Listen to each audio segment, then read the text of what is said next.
إن الحمد لله نحمده ونستعينه ونستغفره ونعوذ بالله من شرور أنفسنا ومن سيئات أعمالنا من يهده الله فلا مضل له ومن يضلل فلا هادي له أشهد أن لا إله إلا الله وحده لا شريك له وأشهد أن محمدا عبده ورسوله اللهم صل على محمد وعلى آله وأصحابه أجمعين قال الله تعالى في كتابه الكريم يا أيها الذين آمنوا اتقوا الله حق تقاته ولا تموتن إلا وأنتم مسلمون وقال تعالى أيضا يا أيها الناس اتقوا ربكم الذي خلقكم من نفس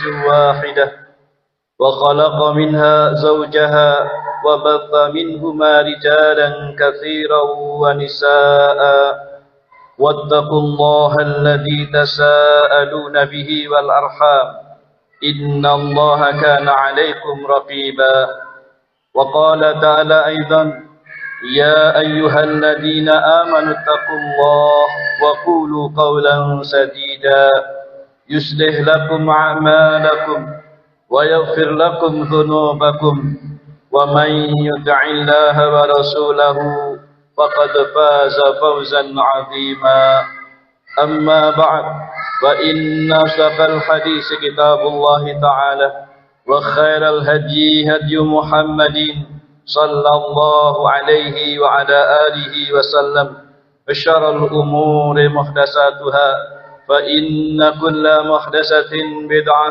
وكل بدعة ضلالة وكل ضلالة في النار أعاذني الله وإياكم من النار. Ma'asyiral muslimin, jamaah salat Jumat rahimani wa rahimakumullah. Marilah kita senantiasa bertakwa kepada Allah Subhanahu wa taala dengan cara kita selalu berusaha melaksanakan perintah-perintah Allah Subhanahu wa taala semampu kita. Demikian pula kita dengan berusaha menjauhi larangan-larangan Allah Subhanahu wa taala. Maka dengan ketakwaan yang semacam inilah ma'asyiral muslimin, kita berharap mudah-mudahan kita semua termasuk orang-orang yang akan mendapatkan keberuntungan dan kebahagiaan hidup baik di dunia maupun di akhirat nanti. Sebagaimana hal ini ditegaskan Allah Ta'ala dalam firman-Nya. Wa may kata Allah Ta'ala menyatakan ya wattaqullaha ya ulil albab la'allakum tattaqun. Allah Ta'ala menyatakan bertakwalah kalian semuanya, atau ya wattaqullaha la'allakum tuflihun. Bertakwalah kalian semuanya kepada Allah agar kalian semuanya beruntung. Ma'asyiral muslimin, jamaah salat Jumat rahimani wa rahimakumullah. Di dalam kesempatan khutbah Jumat kali ini, kami ingin memberikan nasihat terutama kepada orang-orang yang mempunyai hutang, dan juga pembahasan sedikit hukum-hukum yang ringkas yang terkait dengan orang yang berhutang. Ma'asyiral muslimin, hal ini tentu karena semuanya di antara kita sedikit ataupun banyak pasti mempunyai yang namanya hutang. Dan ketahuilah ma'asyiral muslimin, hukum asal berhutang itu adalah jaiz alias boleh. Karena Allah Subhanahu wa taala menyebutkan di dalam Al-Qur'an terkait dengan adab-adab yang harus diperhatikan ketika seseorang berhutang. Allah Ta'ala menyatakan, ya ayyuhalladzina amanu idza tadayantum bidainin ila ajalin musamma faktubuhu. Allah Ta'ala berfirman di surat Al-Baqarah ayat 282, wahai orang-orang yang beriman, apabila kalian bermuamalah tidak secara tunai, artinya saling berhutang, maka yaitu berhutang untuk waktu yang telah ditentukan, maka perintah Allah apa? Faktubuhu, maka tulislah, catatlah hutang tersebut. Artinya di sini ayat yang mulia ini menunjukkan kepada kita bahwa hukum asal berhutang adalah perkara yang dibolehkan, atau boleh-boleh saja seseorang itu berhutang. Kenapa? Karena Rasulullah SAW sendiri, beliau pernah berhutang. Dan bahkan di akhir hayat beliau ma'asyiral muslimin, beliau masih memiliki hutang kepada seorang Yahudi, dan beliau hutangnya itu dibayarkan dengan baju besi yang digadaikan kepada orang tersebut. Disebutkan dalam hadis Aisyah radhiyallahu taala anha yang dikeluarkan Imam Bukhari dalam sahihnya, beliau mengatakan anna nabiyya sallallahu alaihi wasallam ishtara ta'aman min yahudiyyin ila ajalin farahanahu dir'ahu. Dahulu bahwasanya Nabi SAW pernah membeli makanan dari seorang Yahudi dengan cara berhutang. Kemudian beliau tidak mampu membayarnya kecuali dengan menggadaikan baju besi beliau. Ma'asyiral muslimin, ini menunjukkan bahwa hutang adalah perkara yang dibolehkan. Hanya saja ma'asyiral muslimin, meskipun hutang adalah perkara yang mubah, perkara yang dibolehkan, tetapi ketahuilah, jangan kita ini menjadi orang yang suka bermudah-mudah dalam berhutang. Tentunya jika tidak dalam keadaan mendesak atau sangat butuh sekali. Bahkan kalau perlu ma'asyiral muslimin, jadilah kita semua orang yang punya sifat takut terhadap hutang. Dan kenapa demikian? Karena sungguhnya Rasulullah SAW, beliau adalah orang yang sangat takut dan khawatir dengan hutang. Bahkan takut jika hal itu bisa menjadi kebiasaannya. Karena sungguhnya disebutkan dalam hadis dari Aisyah radhiyallahu taala anha juga yang dikeluarkan oleh Al-Imam Al-Bukhari dan Muslim dalam kitab sahihnya. Rasulullah SAW dahulu beliau ketika dalam sholatnya sering beliau berdoa dengan mengucapkan doa ketika tasyahud akhir.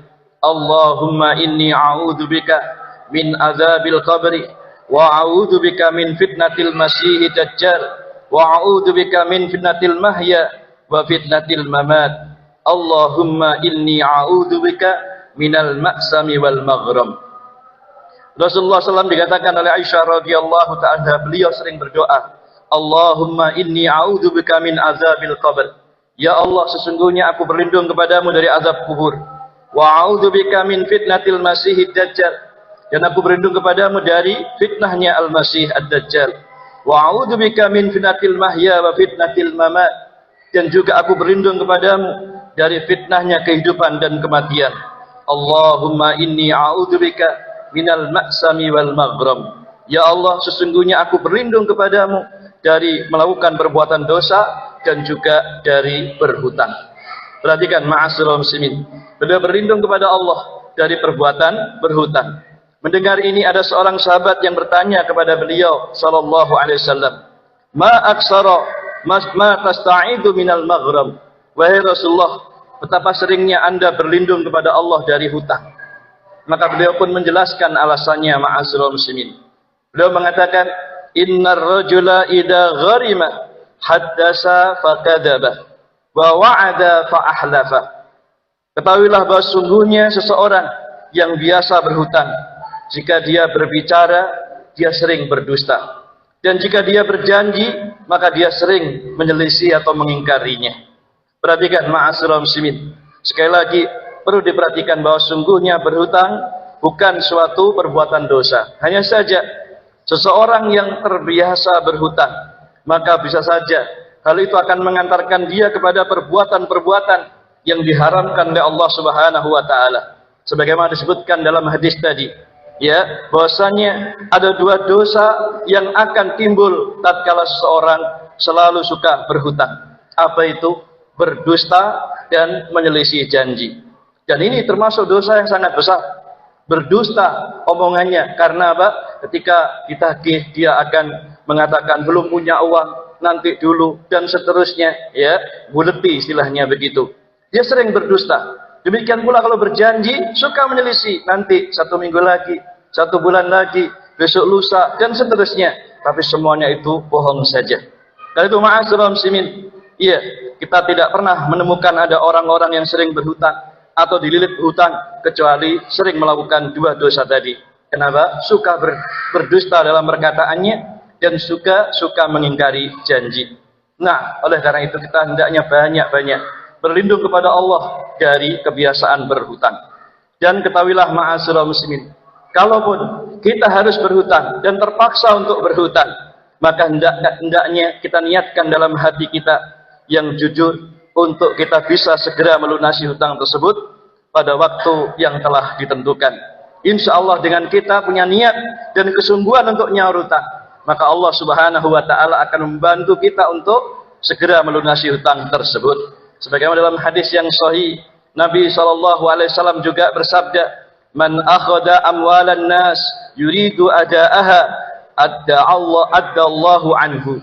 Kata Nabi SAW, barang siapa yang meminjam harta manusia dan dia ingin untuk membayarnya, maka Allah Subhanahu wa Ta'ala akan memudahkan dia untuk membayarkannya.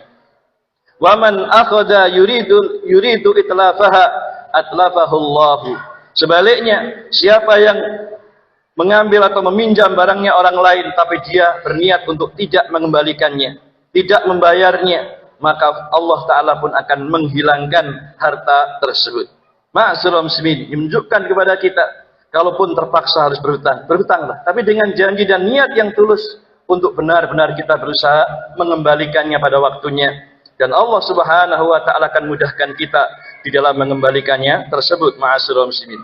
Kemudian apabila hutang yang telah kita lakukan tadi misalnya telah mencapai batas waktu yang ditentukan untuk membayar, maka segeralah membayar hutang tersebut dan jangan sekali-kali menunda-nundanya, kecuali pada saat itu mungkin kita belum punya kemampuan di dalam membayarnya. Ketahuilah ma'asyiral muslimin, orang yang mempunyai harta untuk membayar hutang tetapi dia sengaja memperlambatnya, sengaja dia menunda-nunda pembayarannya, maka sungguh orang seperti ini berarti telah melakukan satu kedzaliman yang sangat besar.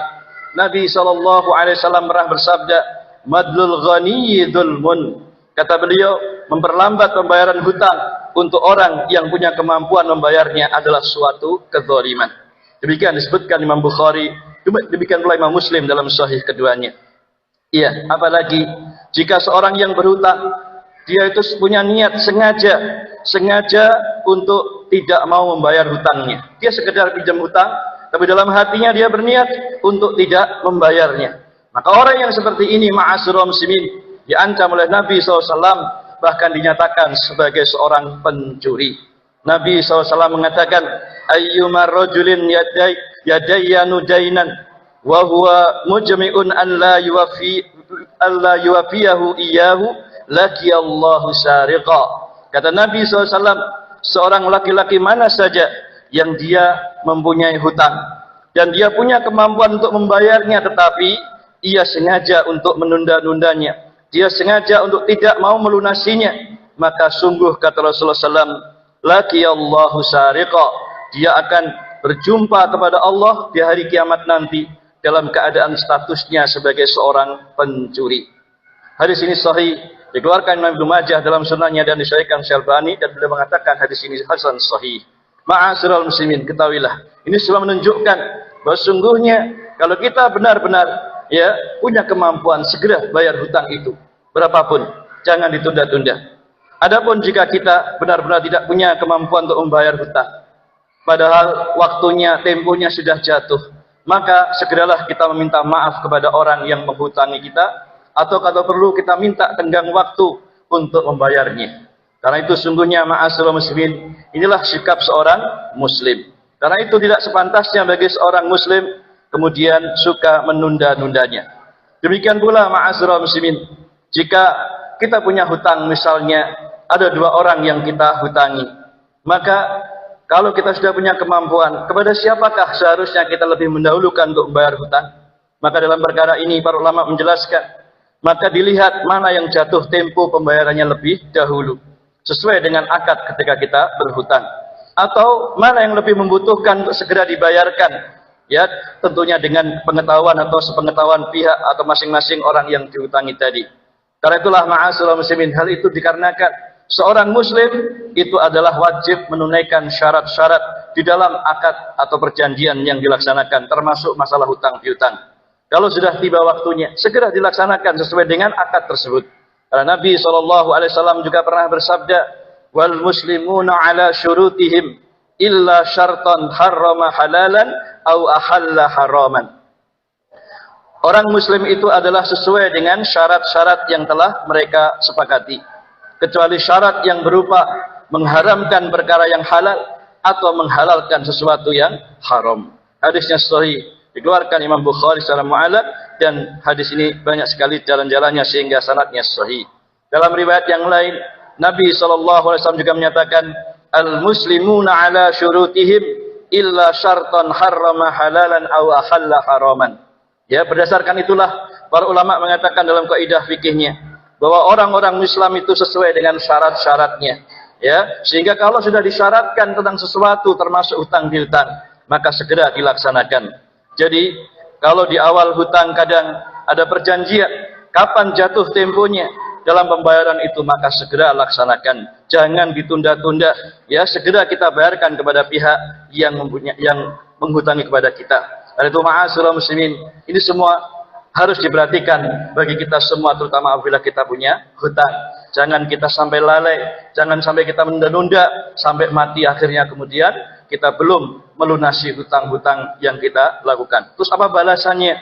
Orang yang sampai mati ternyata masih membawa hutang yang banyak. Insya Allah jawabannya akan disebutkan pada khutbah yang kedua. Wallahu a'lam bishawab.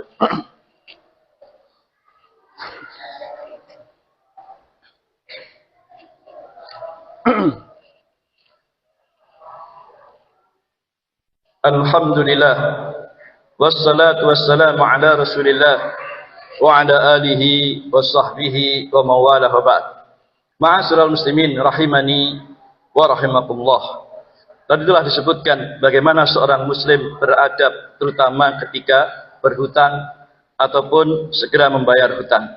Maka sebagai kelengkapan dari nasihat ini, ma'asyiral muslimin, mungkin juga perlu kami sampaikan tentang ancaman dan peringatan keras kepada orang-orang yang suka menunda-nunda bayar hutang hingga mati dalam keadaan masih belum melunasi hutang. Ketahuilah ma'asyiral muslimin, Nabi SAW beliau pernah mengatakan, nafsul mu'min mu'allaqatun bidainihi hatta yufda anhu hatta yuqda anhu. Kata Nabi SAW, jiwa seorang mukmin itu adalah terikat dengan hutangnya, tergantung dengan hutangnya sampai hutang itu benar-benar dilunasinya. Hadisnya dikeluarkan Imam Tirmidzi, Ibnu Majah dan yang lainnya, dan sanadnya sahih. Artinya apa, ma'asyiral muslimin? Dikatakan jiwa seorang muslim tergantung oleh hutangnya. Maksudnya apa? Bahwa orang-orang yang masih punya tanggungan hutang dan sampai hari kiamat belum untuk dibayarkan, belum lunas hutangnya, maka dia akan tertahan untuk masuk surga atau terhalang dari mendapatkan tempatnya yang mulia di surga tersebut sampai hutangnya benar-benar dilunasinya. Oleh karena itu dalam hadis yang lainnya, Nabi SAW pernah bersabda, "Walladzi nafsi biyadihi, law anna rajulan qutila fi sabilillah, summa uhiya, summa qutila marrataini wa alaihi dain, ma dakhala al-jannah hatta yuqda anhu dainuhu." Kata Nabi SAW, demi Allah yang jiwaku ada dalam genggaman tangannya, seandainya ada seseorang yang dia terbunuh di jalan Allah, terbunuh dalam medan jihad, kemudian setelah itu dihidupkan lagi, kemudian dia ikut jihad lagi dan mati yang kedua kalinya lagi, sedangkan dia masih mempunyai tanggungan hutang, maka dia tidak akan masuk ke dalam surga sampai dilunasi hutang-hutangnya. Subhanallah. Perhatikan. Ya, hadis ini sahih, dikeluarkan Imam Ahmad, An-Nasai dan yang lainnya dengan sanad-sanad yang sahih. Artinya, ma'asyiral muslimin, sebagus dan sehebat apapun amal seorang hamba termasuk jihad di jalan Allah yang merupakan amal yang tertinggi dalam agama kita ini. Ya, meskipun dia berulang-ulang berkali-kali jihad dan berkali-kali mati, tapi kalau kemudian ia masih membawa hutang dan belum ada yang melunasinya, ketahuilah akan menghalangi dia dari dimasukkan ke dalam surga. Ya, sebagaimana dalam hadis tadi, ma dakhalal jannah hatta yuqda anhu dainuhu. Maka dia tidak akan masuk surga sampai hutangnya itu benar-benar dilunasinya. Bahkan ketahuilah pula ma'asyiral muslimin, orang yang punya hutang, maka di dalam kehidupannya dia akan merasa terhina. Demikian pula terkadang di malam hari, orang yang punya hutang tidak bisa tidur, tidak bisa tenang jiwanya, apalagi kalau sudah tempo waktunya jatuh, takut ditagih orang, dikejar-kejar orang, dan sebagainya dan sebagainya. Oleh karena itu, ma'asyiral muslimin, seorang ulama dari kalangan tabi'in yang mulia, Umar bin Abdul Aziz rahimallahu taala, beliau pernah mengatakan dalam nasihatnya, wa usikum alla tudayanu walau labistumul abaa. Kata beliau, aku wasiatkan kepada kalian agar tidak berhutang meskipun kalian merasa kesulitan. Kenapa? Fa inna daina dhullun bin nahari wahmun bil laili fada'uhu. Karena sesungguhnya hutang itu akan menjadi kehinaan bagi seseorang di siang harinya dan menjadi kesengsaraan bagi dia di malam harinya. Iya, di siang hari dia terhina, dikejar-kejar orang terus dengan hutangnya itu. Di malam hari dia pun nggak bisa tidur dengan tenangnya dan seterusnya. Itulah kenyataan orang yang berhutang. Fada'uhu, karena itu tinggalkan hutang. Tusallimu lakum aqdarakum wa a'radakum wa tabqi lakumul khurmah fin nasi ma baqaitum. Kata beliau, tinggalkanlah hutang itu. Niscaya martabat dan harga diri kalian akan selamat dan masih tersisa kemuliaan bagi kalian di tengah-tengah manusia selama kalian masih hidup. Iya, artinya di sini beliau juga menasihatkan agar jangan bermudah-mudah hutang. Bukan berarti dilarang sama sekali hutang, tidak. Tetapi demikian sebagaimana disebutkan tadi, orang yang berhutang seringnya ketika berbicara suka berdusta, ketika berjanji sukanya menyelisihi. Dan ini kenyataan. Itu ma'asyiral muslimin, inilah di antara hal yang perlu kami nasihatkan bagi kami dan hadirin sekalian, agar kita berhati-hati dalam urusan hutang. Apalagi di zaman sekarang, apa istilah ada pinjol dan sebagainya, atau hutang-hutang yang dimudahkan lewat aplikasi dan sebagainya. Maka yang demikian ini, ya berdasarkan riwayat-riwayat tadi, maka hendaknya kita jangan tertipu. Jangan mengambil kesenangan sesaat, jangan sekedar menurut hawa nafsu untuk berhutang sementara kita tidak punya kemampuan untuk itu. Berhutang enggak masalah, asalkan kita punya kemampuan untuk membayarnya, ya. Apalagi kita betul-betul berjanji untuk melakukannya, maka akan dimudahkan Allah. Sebaliknya, orang-orang yang bermudah-mudah berhutang, tidak ada niat baginya yang jujur untuk mengembalikannya, sungguh akan menjadi terhina dan menderita hidupnya sebagaimana yang kita saksikan. Lalu ma'asyiral muslimin, mudah-mudahan dengan nasihat ini hendaknya kita berusaha untuk tidak berhutang, tidak bermudah-mudah dengannya. Kita mencukupkan dengan apa yang diberikan Allah kepada kita. Insya Allah hidup kita tenang, damai, aman, ya. Dan kita pun bisa tidur pulas kalau kita tidak punya hutang. Demikian yang bisa dinasihatkan. Mudah-mudahan bermanfaat untuk kita semua. Kurang lebihnya mohon maaf. Mari kita akhiri dengan kita berdoa kepada Allah Subhanahu wa taala. A'udzu billahi minasyaitonir rajim. Bismillahirrahmanirrahim. Alhamdulillahirabbil alamin. Allahumma shalli ala Muhammadin wa ala alihi wa ashabihi ajma'in. Allahumma ighfir lana dhunubana wa israfana fi amrina wa tsabbit aqdamana wansurna 'alal qaumil kafirin. Rabbana dhalamna anfusana wa illam taghfir lana wa tarhamna lanakunanna minal khasirin. Allahumma aslih lana dinana alladhi huwa 'ismatu amrina wa aslih lana dunyana allati fiha ma'ashina wa aslih lana akhiratana allati fiha ma'adina waj'alil hayata ziyadatan lana fi kulli khair waj'alil mauta rahatan lana min kulli syarr. Rabbana atina min ladunka rahmah wa hayyi' lana min amrina rasyada. Rabbana la tuzigh qulubana ba'da idh hadaitana wa hab lana min ladunka rahmah innaka antal wahhab. Rabbana atina fid dunya hasanah wa fil akhirati hasanah wa qina adzabannar. Wa sallallahu ala nabiyyina Muhammadin wa ala alihi wasallam walhamdulillahi rabbil alamin. Hadana Allah wa iyyakum ajma'in. Subhanaka wa bihamdik asyhadu an la ilaha illa anta astaghfiruka wa atubu ilaik. Walhamdulillah. Aqimissalah.